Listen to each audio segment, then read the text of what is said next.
This happened back in the early 2000s when I was working as a mechanic in this small, family-owned shop. We were out in the middle of nowhere, just off the highway, surrounded by fields and trees. We'd get all sorts of cars coming in, truckers, travelers, locals, but nothing ever really stood out until this one night. It was a Tuesday, and I remember because we were getting ready to close up early. Business had been slow, and most of the guys had already left. It was just me and the owner Steve hanging around. I was doing some cleanup in the garage when this old beat-up car pulls into the lot. It was this faded, rusty sedan. Looked like it hadn't had an oil change in years. The driver was a man, maybe in his 40s or 50s. He got out but didn't say much. His clothes were wrinkled, and there was something off about him. He didn't look homeless, but he had that worn-down look, like he hadn't slept in days. He just asked if we could take a quick look at his car, said it was making a strange noise. Steve told him we were about to close, but the guy insisted it'd only take a minute, and Steve, being the good guy he is, agreed. He told me to grab my tools and check it out. So I popped the hood, took a look, but honestly the car seemed fine.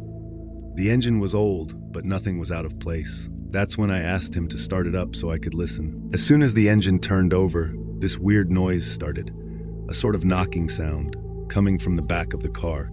It wasn't anything mechanical though. It was too human sounding, like someone was tapping from the inside of the trunk. I stepped back for a second, feeling this strange wave of discomfort. I looked at the guy and he just stared at me, not saying anything. I asked him if he wanted me to pop the trunk and check, but he quickly said no. He gave this half smile and said it was just junk rattling around back there. Now Steve was inside the office, so it was just me, this guy, and that car. Something about the whole situation felt wrong. My instincts were telling me to leave it alone, but the knocking kept going, getting louder. I told him again that I should at least take a look in the trunk, because whatever it was didn't sound like junk. He hesitated for a second before finally handing me the keys. I'll never forget how he looked when he gave them to me. His hands were trembling. I walked to the back of the car, keys in hand, feeling that knot of dread tightening in my stomach.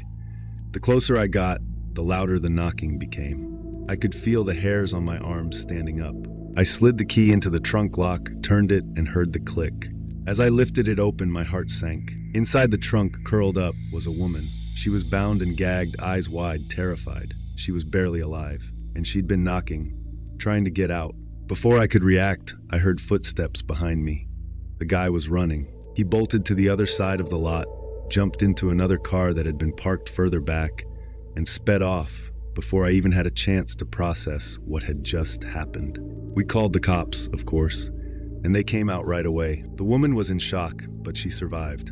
Apparently, she had been missing for a few days, and no one had any idea where she'd been. The cops never found the guy, and I never saw that car, or him, ever again. And sometimes, even to this day, I think about what would have happened if we'd closed up 5 minutes earlier. If Steve hadn't agreed to take a look at that car. I try not to think about how many other shops he might have pulled into before he came to us, or how many didn't think to check the trunk.